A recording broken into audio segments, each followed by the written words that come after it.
Ya, pertanyaannya, kenapa dari awal kita tidak tanya jawab saja? Masya Allah. Alhamdulillah.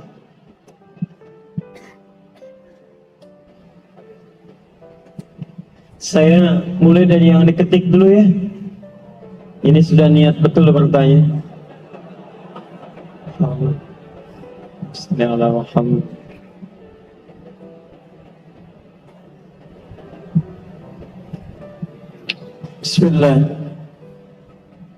Bismillahirrahmanirrahim. Assalamualaikum warahmatullahi wabarakatuh. Assalamualaikum. Alhamdulillah, maaf sebelumnya Ustaz jika pertanyaan Anda nantinya tidak sesuai tema. Lebas khair insyaallah. Saya langsung ke pertanyaan saja ya. Ustaz, saya tahun depan mau menikah.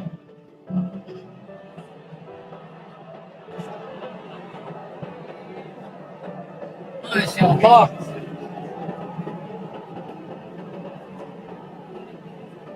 Selalu ada begini.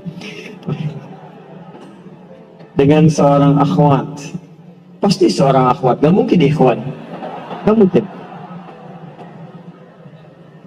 Kalau seorang ikhwan ada yang salah dari antum ya. Baik, Quran surah ke-49 ayat 13. Ya ayyuhan nasu inna khalaqnakum min dzakari wa untha. Hei manusia, kami ciptakan kalian pasangannya laki-laki dengan perempuan. Ya, laki-laki disebut dengan ikhwan, perempuan disebut dengan akhwat. Jadi kalau antum ikhwat pasti pasangannya akhwat ya. Allah menciptakan Adam dengan Hawa, bukan Adam dengan Adang. Ya, ini beda. Baik. Orang tua sudah setuju, alhamdulillah. Qadar Allah beberapa hari lalu ia memberi kabar bahwa ia sudah menerima lamaran ikhwan lain.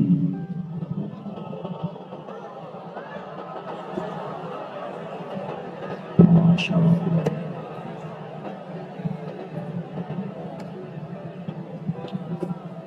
Baik, nasib. Padahal Anda sudah sabar menunggu dia selama 4 tahun. Masya Allah. Baik. Luar biasa. Kita sudah capek-capek hampir 2 jam mendapatkan cahaya, antum jadi meredup lagi. Masya Allah. Saya sabar menunggu dia selama 4 tahun tanpa komunikasi. Ini masalahnya. Beri saya nasihat Ustaz agar saya bisa melupakan dia, agar anak bisa fokus kembali. Allahu Akbar.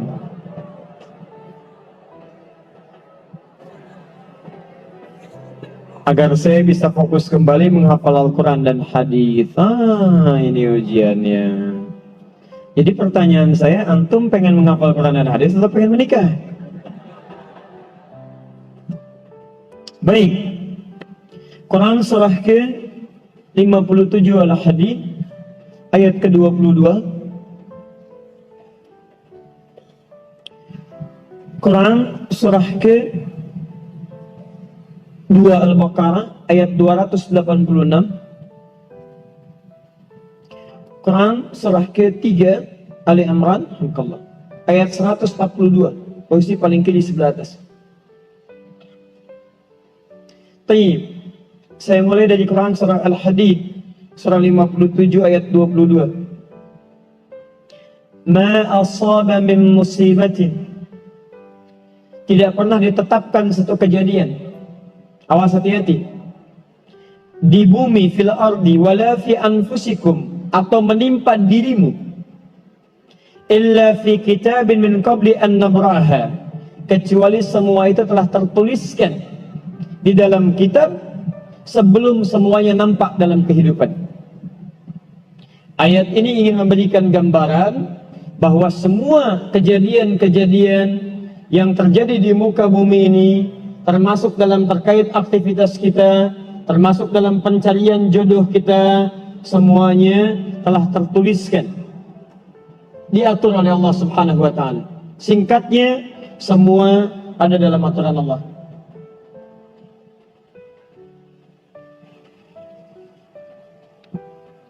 Fokus. Lihat, Allah telah mengatur si fulan hidup sekian, sekian, sekian. Meninggal sekian, sekian, sekian. Rizkinya sekian. Jodohnya akan mendapatkan sekian, sekian, sekian. Sebagian tidak bisa diikhtiarkan seperti ajal. Ajal nggak ada ikhtiarnya. Anda tidak bisa ikhtiar untuk bisa menunda atau mempercepat ajal. Langsung. Nggak bisa diintervensi. Sebagian ada yang harus diikhtiarkan. Hukumnya sudah ada. Cuman kita tidak tahu bagaimana dengan takdir yang telah Allah tetapkan. Maka untuk mendapatinya, maka ikhtiar kita untuk meraihnya. Maka ada sesuatu yang ditempuhnya dengan cara ikhtiar. Tayyib. Di antaranya ini jodoh. Masya Allah. Allah telah tetapkan jodoh kita, diatur oleh Allah. Ini yang terbaik untuk kehidupan kamu. Tapi Allah merahasiakan kepada kita siapa jodoh yang dimaksudkan. Maka kita berikhtiar yang dengan ikhtiar itu ada pahala didapatkan. Saya ulang, ada pahala didapatkan, ada kenikmatan dalam mencarinya. Bayangkan kalau kemudian nikah aja tiba-tiba tanpa ada pencarian. Antum nggak akan pernah merasakan bagaimana nikmatnya ta'aruf, bagaimana nikmatnya mengenal, bagaimana mencari, bagaimana pahala bersabar, bagaimana nikmatnya berdoa, bagaimana istikharah dalam menentukan jodoh kita. Itu semua menghasilkan pahala dalam kehidupan kita. Maka yang pertama, lihat ketentuan Allah yang pertama, apapun ikhtiar yang telah Anda tempuh, maka semua ikhtiar ini tetap tidak akan keluar dari aturan Allah Subhanahu wa ta'ala. Jadi kalau antum tadi sudah menunggu selama 4 tahun tanpa komunikasi, Masya Allah, sudah siap melamar, tiba-tiba Masya Allah dibalap oleh orang lain. Tolong fokus. Maka bagaimana cara memahaminya? Perhatikan. Ikhtiar yang Allah tetapkan dalam aturan yang dibuat tadi, boleh jadi tidak harus selalu menyampaikan kita pada tujuan yang kita inginkan. Karena aturan Allah itu ketika ditetapkan akan bersanding dengan maslahat bagi kehidupan kita yang menjalaninya. Ingat ini ya, ingat. Aturan Allah ketika menetapkan, fulan rezeki kamu sekian, fulan fisik kamu begini, fulan jodoh kamu si fulan, si fulanah. Ketika Anda menempuhnya dengan ikhtiar, tidak harus kemudian Anda meraihnya sesuai dengan keinginan Anda. Contoh, maaf, Anda ingin misalnya sekolahnya ke ITB, Anda ikhtiar juara satu, juara satu, juara satu. Begitu tes di ITB tidak lulus, lulusnya ke IAIN misal. Harap-harap ke ITB, masuknya ke IAIN. Harap-harap ke ITB, masuknya ke Unpad. Ketika Allah kemudian menakdirkan Anda misal, keinginan Anda ke Unpad, keinginan Anda ke ITB, tapi kemudian tiba-tiba beloknya ke Unpad. Bagaimana memahaminya? Perhatikan, kadang jalan kehidupan yang telah Allah tetapkan bukan harus menentukan hasil sesuai dengan yang Anda inginkan, tapi Allah menetapkan sesuai dengan apa yang Anda butuhkan. Anda ingin ke ITB, tapi apa yang Anda dapatkan di ITB bukan maslahat buat kebutuhan Anda, maka dibelokkan oleh Allah ke Unpad supaya Anda mendapatkan apa yang Anda butuhkan dalam kehidupan Anda. Karena Allah mengabulkan apa yang Anda butuhkan, bukan apa yang Anda inginkan. Saya ulang, Allah mengabulkan hanya apa yang Anda butuhkan, bukan apa yang Anda inginkan. Ada 3 jenis cara pengabulannya. 1, jika kebutuhan Anda sesuai dengan maslahat kehidupan Anda meminta. Maka jika keinginan Anda dalam permintaan sesuai dengan kebutuhan Anda, maka segera dikabulkan. 2, ada yang ketika Anda memohon, Anda belum sanggup untuk mendapatinya. Nanti ketika Anda mulai sanggup, disitulah kemudian Allah berikan. Antum punya anak 5 tahun. Antum kaya, punya banyak uang, kemudian anak itu minta dibelikan motor. Dibelikan nggak?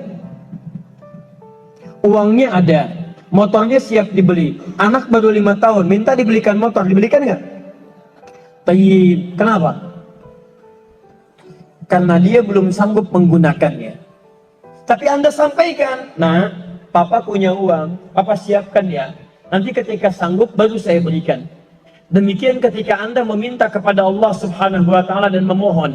Maaf, Anda mohon, belum dikabulkan juga. Boleh jadi bukan Allah belum mengabulkan, tapi Anda belum siap untuk menerimanya. Contoh, Nabi Muhammad SAW berdoa kepada Allah supaya kiblat dipindahkan dari Masjid Al-Aqsa ke Masjidil Haram. Kapan berdoanya? Sejak di Mekah. Kapan dikabulkan? Saat ke Madinah. Kurang lebih 3 tahun baru dikabulkan. Quran surah kedua Al-Baqarah ayat 144, paling kiri sebelah bawah. Qad nara taqalluba wajhika fis sama' falanuwalliyannaka qiblatan taradaha fawalli wajhaka syatral masjidil haram. Muhammad, kami perhatikan engkau senantiasa menengadahkan wajahmu ke langit memohon, meminta. Lihat, maka mulai hari ini kami kabulkan doamu. Mulai palingkan kiblatnya dari Masjidil Aqsa ke arah Al-Masjidil Haram. Berapa lama Nabi berdoa? 3 tahun. Nabi Muhammad SAW berdoa 3 tahun baru dikabulkan oleh Allah. Kenapa baru dikabulkan? Karena pengalihan kiblat baru sesuai dengan kebutuhan umat Islam pada saat itu setelah 3 tahun. Nabi Ayub alaihissalam. Antum kenal Nabi Ayub? Kenal di mana? Kenal keadaan. Kenal Nabi Ayub. Luar biasa. Tadi malam di Dumai ada yang kenal Korun. Bulan lalu di Lampung ada yang kenal Fir'aun. Masya Allah. Di Pekanbaru kenal Nabi Ayub. Luar biasa. Siapa sebetulnya? Nabi Ayub itu diuji dengan penyakit luar biasa. Maaf, tadinya kaya, punya istri yang sangat cantik, anaknya 12. Hari yang bersamaan, hari pertama, maaf, diuji dengan harta semua habis. 1 hari. Hari kedua, anak semua meninggal. Hari ketiga, diuji dengan penyakit, yang penyakitnya tidak akan pernah dialami orang setelahnya, tidak juga dialami orang sebelumnya. Berapa diuji? 20 tahun. Beliau diuji 20 tahun. Apakah mengeluh? Tidak. Kata istrinya, kalau bahasa kita, papa kan Nabi. Angkat tangan papa, mohon kepada Allah. Mintakan sembuh aja, sembuh. Apa jawab Ayub? Berapa lama kita sehat dan senang? Kata istrinya, Masya Allah, 20 tahun. Berapa lama kita diuji begini? 7 tahun. Kata Ayub, nanti saja.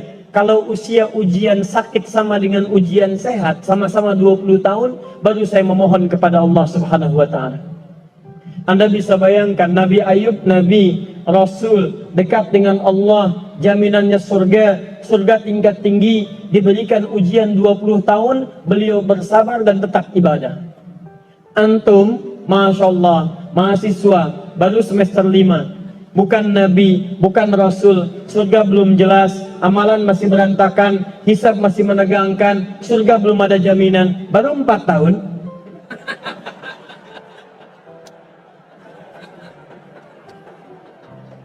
Itu yang terbaik buat antum.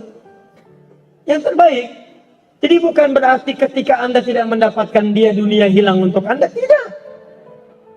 Banyak boleh jadi itu hanya titian ajaran dari Allah supaya Anda merasakan bagaimana nikmatnya ta'aruf, supaya Anda belajar bagaimana mencari yang lebih baik lagi. Lihat kalimatnya, Quran surah ke-24 ayat 26. At-tayyibatu lit-tayyibin wat-tayyibuna lit-tayyibat al-khabithatu lil-khabithin, sebelumnya wal-khabithuna lil-khabithat. Yang baik akan ketemu yang baik lagi, yang kurang baik bertemu dengan yang kurang baik lagi. Menurut Anda, dia yang terbaik untuk Anda. Menurut Allah, dia bukan yang terbaik untuk Anda. Yang untuk Anda, ada yang lebih baik lagi. Anda mau menghafal Quran, Anda mau menghafal hadis, maka Allah akan kirimkan kepada Anda yang bisa menjaga Quran dan hadis Anda. Kalau dengan 4 tahun belum bisa menjadikan Anda mendapatkan yang terbaik, tunggu. Karena yang terbaik itu lebih daripada yang mulia akan mendapatkan masa yang cukup panjang. Al-Bukhari menulis hadis 16 tahun, kitabnya abadi. Orang menulis kitab 16 hari belum tentu abadi. Jadi ketika Anda diminta menunggu dalam masa yang cukup lama, sebetulnya bukan masanya yang ditunggu, tapi di balik penungguan itu bukankah di situ ada pahala? Tadi Anda katakan Anda rajin berdoa, bukankah di doa itu ada pahalanya? Anda rajin tahajud, Anda bersabar, Anda bermohon, Anda istighfar. Jadi yang diinginkan oleh Allah dalam penantian 4 tahun itu bukan Anda menikah dengan calon Anda sekarang, tapi Anda mendapatkan pahala yang berlimpah. Dan dengan pahala itu Anda siapkan Quran Anda, hadis Anda untuk membimbing pasangan Anda berikutnya. Paham sampai sini? Baik, alhamdulillah. Jadi nggak usah kecewa ya, nggak usah kecewa. Baik, yang kedua, lihat kaidahnya supaya kita bisa sabar. Ya, supaya bisa sabar. 2, Quran surah kedua ayat 286.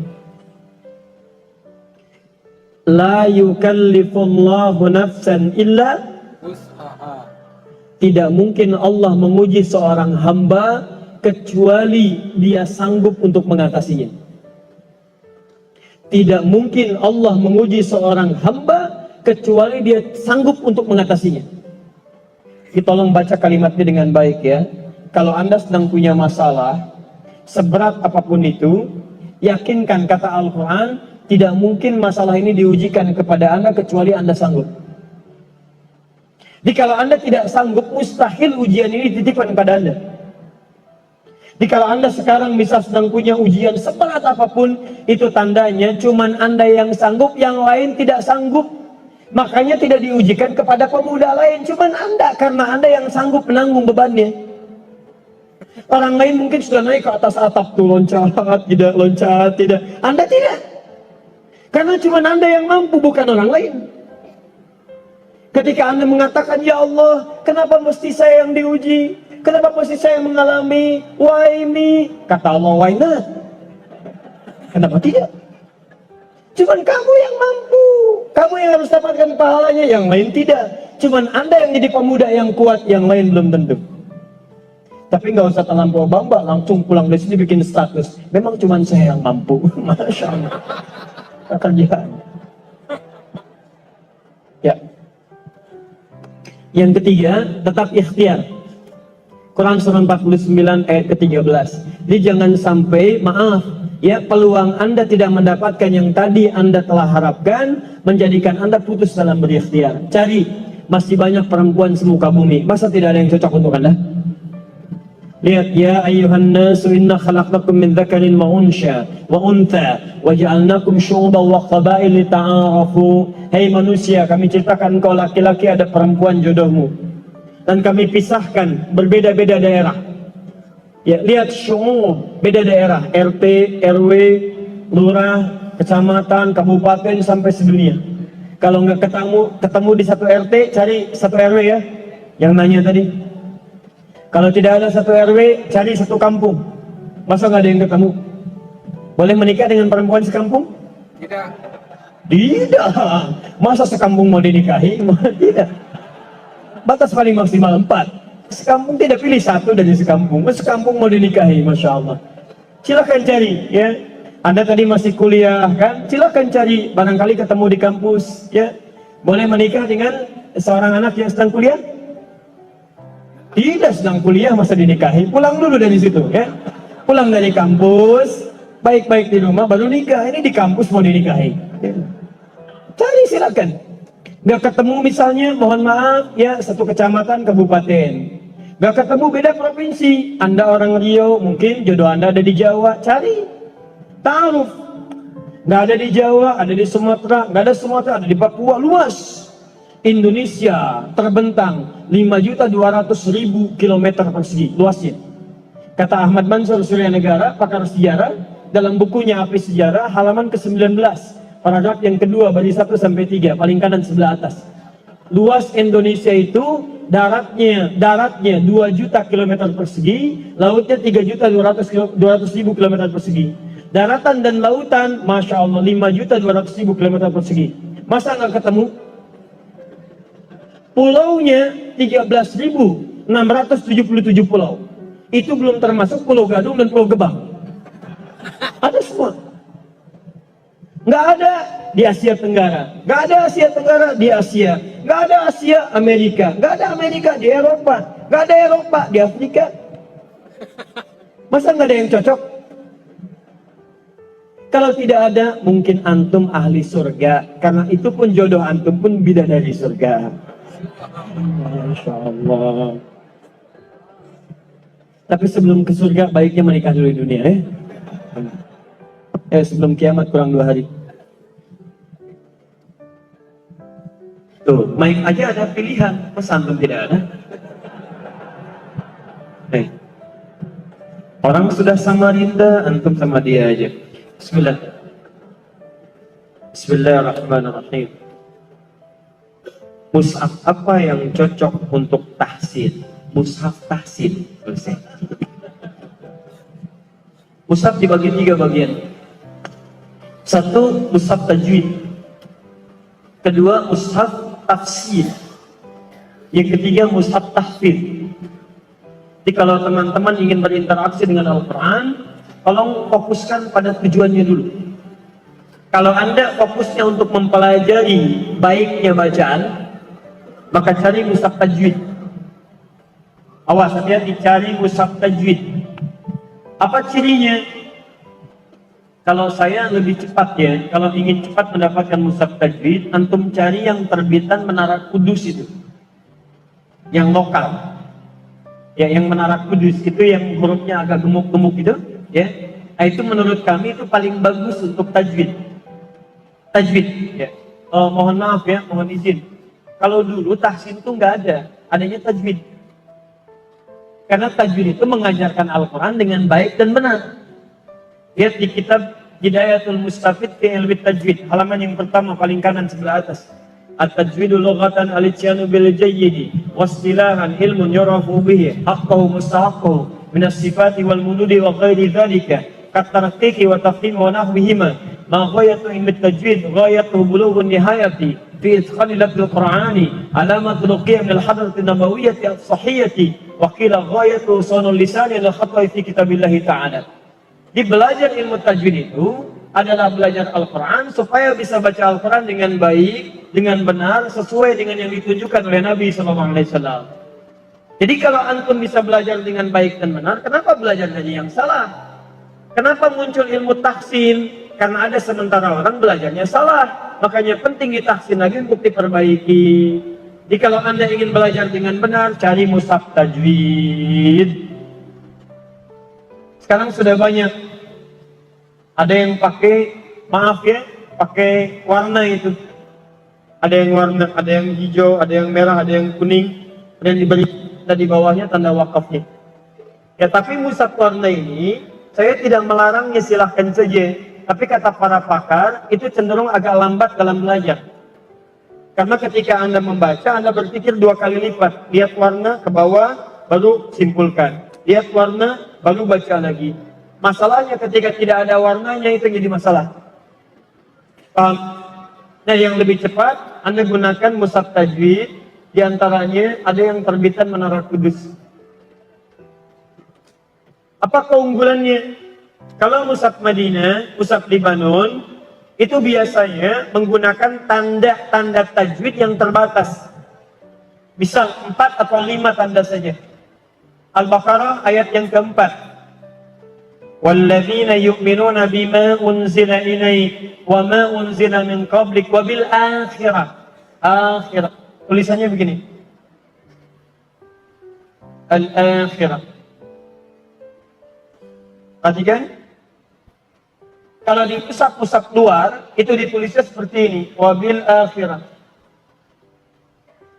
Nah, orang yang tidak pernah baca Quran sebelumnya, dia akan melihat kalau harokat fathah seperti ini, bukan fathah tegak, itu bacaannya pendek, nggak ada madnya. Maka dia akan baca keliru. Wabil akhirati hum yuqinun. Karena itu di sebagian tanda ada yang diberikan tanda begini lagi. Ya? Nah, orang-orang di Arab kenapa tidak menggunakan tanda seperti ini, langsung seperti ini? Karena mereka terbiasa mendengar Al-Quran. Karena terbiasa mendengarkan, maka tanda-tanda tajwidnya dicukupkan pada tanda-tanda yang umum saja. Nah, mushaf Menara Kudus itu memberikan tanda sampai spesifiknya. Jadi kalau ada yang seperti ini, langsung tandanya menggunakan bentuk seperti ini. Sehingga dibacanya ketahuan 2 harakat. Kalau ada misalnya huruf H begini, diberikan tanda waw di sininya, supaya diketahui bahwa panjangnya bisa dibaca panjang 2 harakat. Paham sampai sini? Baik. Yang kedua ada mushaf tafsir. Ya, mushaf tafsir. Kadang-kadang dipecah. Ada yang potongan-potongan, ada yang misalnya yang terjemahan, ada yang sampingnya ada asbabun nuzul, asbabul wurud dan sebagainya. Itu mushaf tafsir. Jadi kalau Anda ingin memahami makna Al-Quran, cari mushaf tafsir. Yang ketiga, mushaf tahfidz untuk menghafal. Saya ulang, mushaf tahfidz untuk menghafal Al-Quran. Ciri paling gampangnya, cari oleh Anda mushaf-mushaf yang sampingnya itu suka ada ayat potongan pojok. Ya, misal, Alif Lam Mim, Dzalikal kitabu la raiba fi hudan lil muttaqin. Sampingnya ditulis dzalika. Alladzina walladzina, itu disebut dengan mushaf tahfidz. Nanti insya Allah kalau yang kami sudah dicetak lagi, nanti insya Allah kalau ada kuotanya kita coba bagikan. Mudah-mudahan nanti antum bisa mendapatkan dan belajar dari situ. Ya, dan kita tidak jual, itu hanya untuk dibagikan saja untuk mushaf belajar menghafal Al-Quran. Saya mau tanya sebentar, mau hafal Quran? Mau. Saya ulang, mau hafal Quran? Mau. Yang mau boleh angkat tangan? Alhamdulillah. Saya kasih contoh cepat ya. Masih ada waktu? Masih.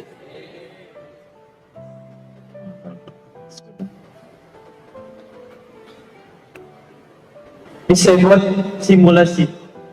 Ya. Nanti kalau ada waktu yang lain, nanti kita bikin daurah untuk hafalan Quran saja. Ini bukan metode yang ditemukan oleh seseorang, bukan. Ini metode dari Quran langsung. Bagaimana Quran dihafalkan. Quran memberi petunjuk bagaimana supaya dia dihafalkan. Biasanya nanti semua penghafal Quran itu akan mengalami semua metode ini. Dan begitu dia hafal Quran, biasanya menemukan metode masing-masing sesuai dengan pengalamannya. Ya, ada metode menghafal Quran semudah tersenyum, ya. Udah senyum-senyum nggak hafal-hafal, ya kan? Baik, bukan masalah metodenya, yang salah adalah pengalaman Anda tidak sama dengan metode yang dimaksudkan. Ya, saya beri contoh misalnya, ada yang disebut dengan at-taisir. At-taisir itu metode menghafal. Saya langsung percepat ke rumus cepatnya saja, ya. Nanti teori-teorinya barangkali lain kesempatan. Lihat sini. Anda membagi kepada 6 hari, mulai dari Sabtu, Ahad, Senin, Selasa, Rabu, ya, Kamis, Jumat, khusus untuk pengajian. Perhatikan, fokus ya, pelan-pelan. Bisa. Anda hafalkan hari Sabtu, jangan banyak-banyak, 2 ayat aja dulu. Mulai dari awal. Ingat, jangan banyak-banyak, jangan tertipu oleh setan. Setan minta yang banyak-banyak, sudah banyak lupa nanti. Mengulangnya tidak mau lagi. 2 saja dulu. Nanti Anda ulangi dalam salat-salat sunnah. Syuruk baca, rakaat pertama 1 ayat, kedua 1 ayat. Salat duha baca lagi. Rawatib 12 rakaat baca lagi. Puncaknya saat tahajud Anda baca kembali. Rakaat pertama baca ayat pertama, kedua ayat yang kedua. Hari Ahad misalnya, tambah kemudian 1 ayat. 2 tambah 1 berapa? 3. Baik. Dari 3 ini misal baca rakaat pertama 2 ayat, rakaat kedua 1 ayat. Jadi berapa? 3 ayat. Baik. Selanjutnya Selasa misal, Anda tambahkan lagi 2 ayat lagi. Berapa? 5. Rakaat pertama 3 ayat, kedua 2 ayat. Rabu misalnya, tambah 2 ayat lagi. Berapa? 7. Misal 7. Rakaat pertama 4, kedua 3. Tapi untuk Kamis bisa, ini Selasa, Rabu istirahat dulu. Jangan dulu baca. Anda ulangi aja, ulangi sampai itqan, Itqan itu kalau saya sampaikan, semudah Anda membaca Al-Fatihah. Kalau dibolak-balik bisa hafal. Setelah Malik Mit, Iyyaka na'budu. Setelah Bismillahirrahmanirrahim, sebelum Alhamdulillahirrabbilalamin, Bismillah. Nah, seperti itu hafalannya. Kamis nanti hafalkan satu ayat lagi. Ya. Maaf, misal 4 tambah 3, 7. Ini tidak menghafal dulu. Kamis misalnya, bisa tambah 3 ayat supaya genap 10. Misal saja. 7 tambah 3 berapa? 10. Rakaat pertama misalnya 5, kedua 5. Atau pertama 6, kedua 4. Jumat khusus untuk mengulang. Mengulang, jangan menghafal. Nanti Anda coba, Anda tingkatkan seperti ini. Misal mengulang, rumusnya begitu menghafal subuh, kemudian praktekkan, diulang lagi saat sholat tahajud. Pelan-pelan, Anda praktekkan, nanti ada makna yang melekat dalam diri Anda. Menghafalnya kata Quran, subuh. Diulang dalam sholat sunnah. Dipraktekkan dalam malamnya. Begitu malam dipraktekkan, insya Allah ini akan terjaga Qurannya. Mula-mula sedikit, lama-lama jadi banyak. Nanti kalau sudah jadi penghafal Quran, biasanya setiap hari itu 5 juz. Mulai Sabtu 5 juz, Ahad 10 juz. Setiap selesai sholat, subuh 1 juz, duhur 1 juz, asar 1 juz, isya 5 juz. Ini 10 juz, Senin 15 juz, Selasa 20 juz, Rabu 25 juz, Kamis 30 juz. Jumat tinggal berdoa saja kepada Allah Subhanahu wa taala. Nah, sekarang saya berikan contoh cepatnya, misal. Mohon izin ya, kalau saya agak cepat.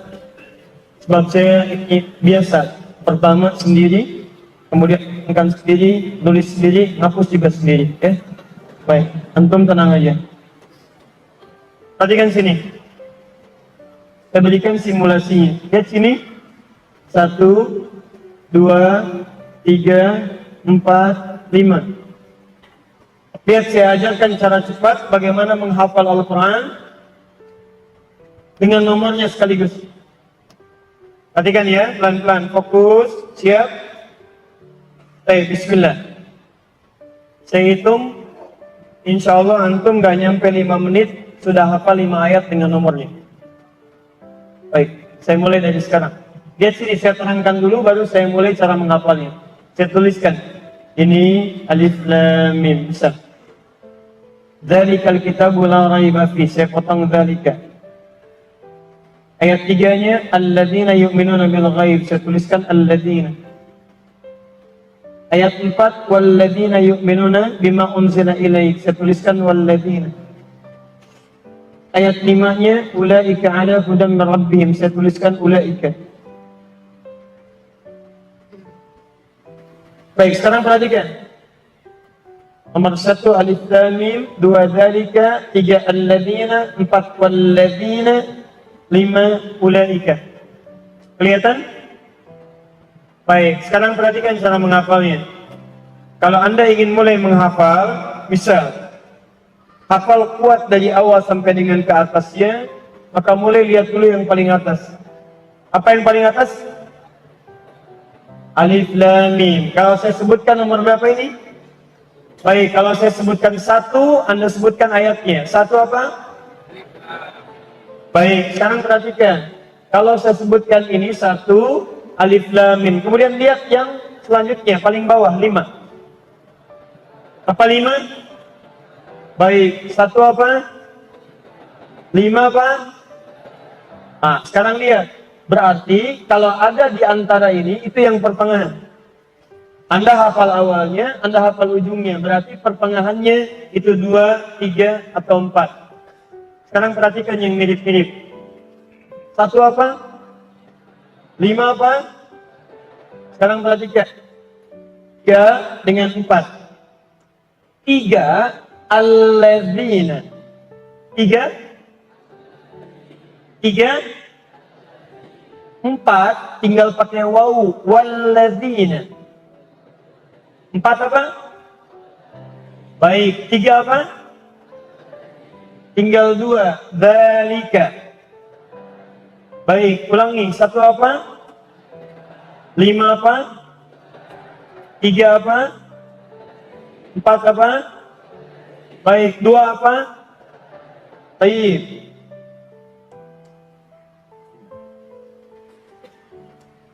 Hadap ke sana. Bismillah. Satu. Alif Lam Mim. 5. Ulaika 3. alladzina 2. dzalika 4. walladzina. Gak nyampe semenit. Saya hapus dulu ya. Namanya siapa saya? Syekh Rashid. Syekh Rashid. Hafal Al-Quran? Insyaallah 30 juz. 30 juz. Baik. Kalau saya ditanya. Alhamdulillah. Baik, untuk Syekh Rashid kami insyaAllah berikan hadiah 5 juta untuk Syekh Rashid insyaAllah. Baik, jazakumullah khair. Nanti kita transferkan ya. Baik, antum yang belum hafal, lihat fokus ini, saya tunjukkan.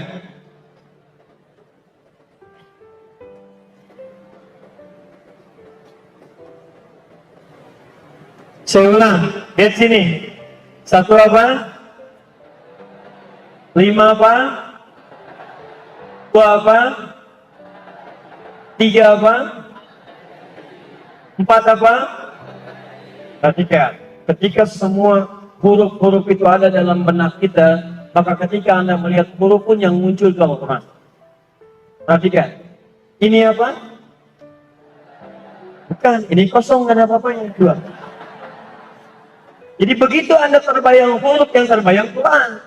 Jadi begitu disampaikan, ingatnya Quran. Masya Allah, Ustaz tinggal di mana? Di Bekasi.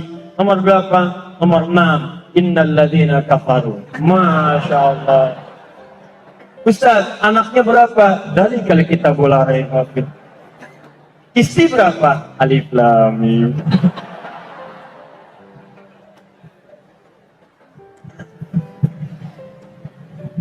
Terakhir ya. Nanti ada PowerPoint-nya kalau nanti belajar dari awal sampai akhir ya. Ini hanya sekedar simulasi saja. Saya ingin tunjukkan. Anda nggak nyampe 5 menit, itu tadi saya hitung, nggak nyampe 5 menit. Anda sudah hafal itu. 5 ayat. Dengan potongan, dengan nomornya. Anda selama ini kemana aja? Kemana aja selama ini? Ya? Waalaikumsalam warahmatullahi wabarakatuh. Ustaz, saya mau lanjut S2 di Timur Tengah, jurusan hadis. Bagaimana cara daftar kuliah S2 di sana dan universitas mana yang bagus dalam jurusan hadis? Silahkan antum coba keluarkan, ada peluang yang sangat banyak sekali. Ya. Hadis itu banyak yang bisa kita dapatkan. Misal di Madinah juga ada jurusan Jamiah Islamiyah untuk hadis. Tapi biasanya kalau untuk S2 itu agak tidak mudah untuk masuknya. Di Mesir juga ada, cukup bagus untuk jurusan hadis. Tapi di Mesir juga kuliah sampai 4 tahun. Ada gitu kan? Antum bisa dapatkan itu. Antum juga bisa ambil misal, ya, bisa misalnya di Tunisia, Zaituna, itu cukup bagus.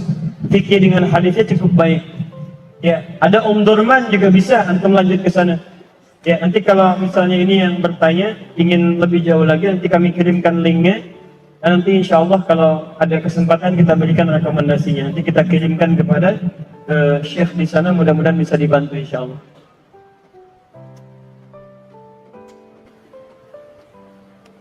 Ustaz, apakah dosa-dosa seorang hamba selalu diampuni oleh Allah? Karena dalam Al-Quran banyak ayat mengatakan bahwa Allah SWT Maha Pengampun. Ya, kalau Anda bertobat. Quran surah ke-4 ayat 17 sampai ayat 18. Dosa yang ringannya di Quran surah kedua ayat 286. Dosa agak berat di Quran surah ke-40 ayat ke-3. Agak berat lagi Quran surah ke-71 ayat ke-10. Lebih besar lagi Quran surah 39 ayat 53. Perhatikan, ada nama kesalahan disebut dengan khata. Ketika Anda berbuat salah, masih sedikit ringan, Allah ampuni. Sifat pengampunannya disebut dengan al-afu. Al-Baqarah Quran surah 2 ayat 286. Rabbana la tu'akhidna in nasina au akhtana. Ketika Anda memohon ampunan, disampaikan dengan kalimat al-afu. Wa'fu anna. Al-afu, sifat Allah memaafkan kesalahan Anda. Kemudian Anda lakukan dosa misalnya lebih daripada yang tadi, maka disebut dengan dzambun. Allah turunkan sifatnya namanya Ghafir. Quran surah ke-40 ayat yang ketiga. Ghafiriz dzambi wa qabilit taubi. Anda berbuat dosa lagi lebih banyak, maka disebut dengan dzunubun, dzunub. Allah turunkan lagi sifat namanya Ghaffar, Ghaffarun. Quran surah Nuh ayat yang ke-10.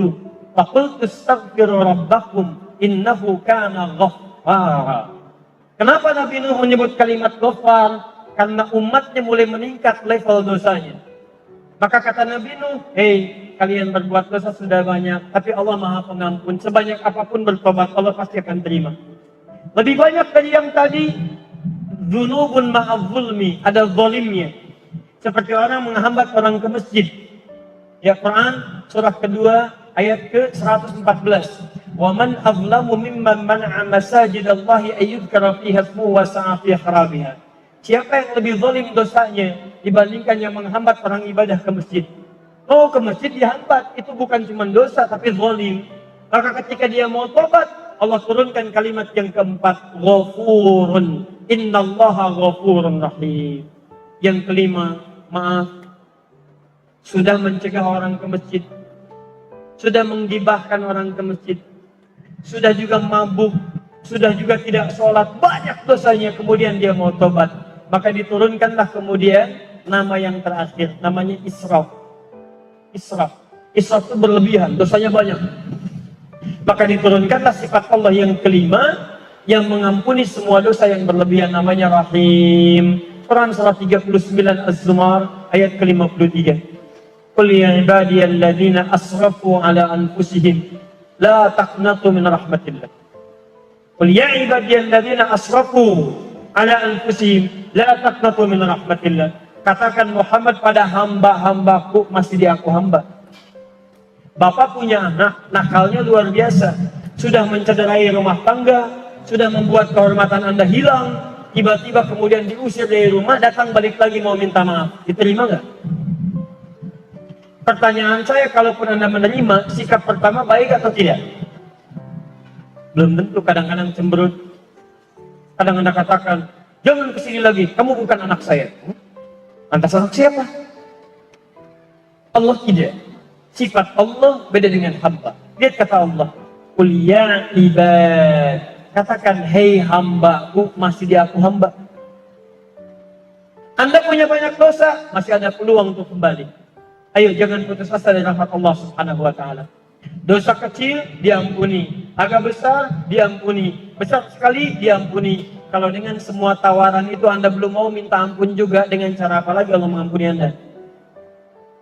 Mohon maaf, saya tutup. Sebelum nyawa kita sampai di kerongkongan, selalu ada kesempatan untuk kembali. Saya beri contoh Fir'aun. Itu jahatnya kurang apa lagi, komplit bu, Pak. Mengaku Tuhan, ana rabbukumul a'la. Orang sekarang paling banter ngaku nabi, dia ngaku Tuhan. Yang kedua, maaf, hobinya bunuh orang. Quran surah 2 49. Yudzabbihuna abna'akum. Dia suka menyembelih orang lain. Maaf, menantang nabi. Yang paling luar biasa, saking Allah adilnya memberikan petunjuk untuk berubah, dikirimkan 2 orang nabi supaya dia berubah. Quran surah ke-20 Toha ayat 43 sampai 44. Lihat kalimatnya. Idhaba ila fir'auna innahu tagha. Musa dan Harun pergilah kepada Fir'aun, berikan dia petunjuk, dia mulai menyimpang. Satu orang mengaku Tuhan, hobi bunuh orang, menantang Rasul, maksiat banyak, tapi hukum Allah masih berlaku sebelum nyawanya sampai di kerongkongan. Kata Allah, Musa dan Harun, 2 orang nabi sekaligus untuk 1 orang. Kita sampai kiamat, nabinya cuma 1, gak pernah ketemu. Saking sayangnya Allah. Dan hebatnya ayat ke-44. Taqula lahu qawlan layyina la'allahu yatadzakkaru aw yakhsha. Tolong ingatkan dengan lembah lembut, jangan kasar. Mungkin dengan kelembutan itu dia mau sadar dan mulai takut kepada Allah Subhanahu wa Ta'ala. Jadi mohon maaf ya teman-teman, ini yang bertanya. Fir'aun saja yang mengaku Tuhan, banyak maksiatnya, suka bunuh orang, masih mau diampuni oleh Allah. Apalagi Anda yang tidak seperti Fir'aun. Anda pernah ngaku Tuhan? Pernah bunuh orang? pernah nentang Nabi. Kalau Anda tidak berbuat maksiat seperti Fir'aun, maka peluang untuk bertobat selalu terbuka kepada Anda. Pilihannya Anda mau ngambil atau tidak.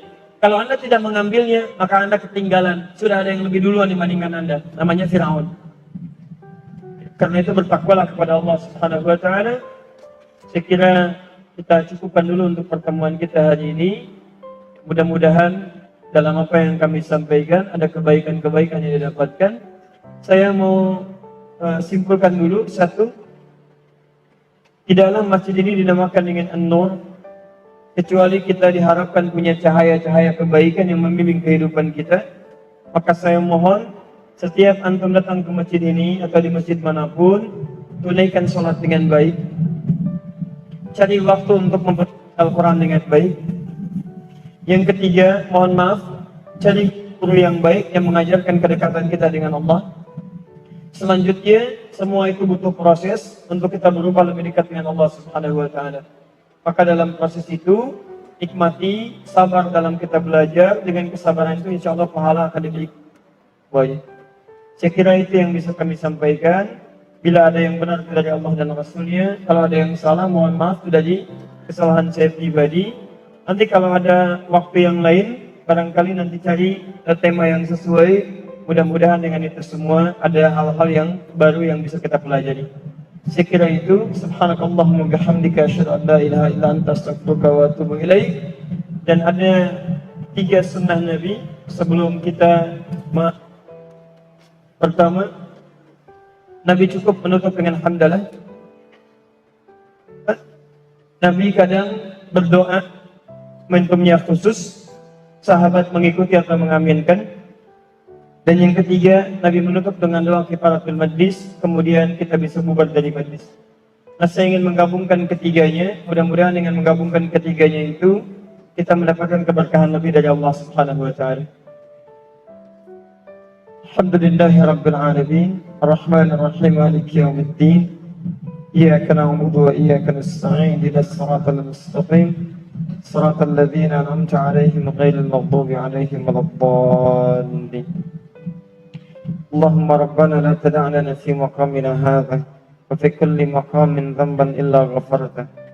Duhai Allah, kami bermohon kepadamu, jika ada yang hadir di masjid ini satu di antara kami datang membawa dosa, maka mohon ya Allah, jangan biarkan dia meninggalkan masjid ini kecuali Engkau telah ampuni segala dosa-dosanya.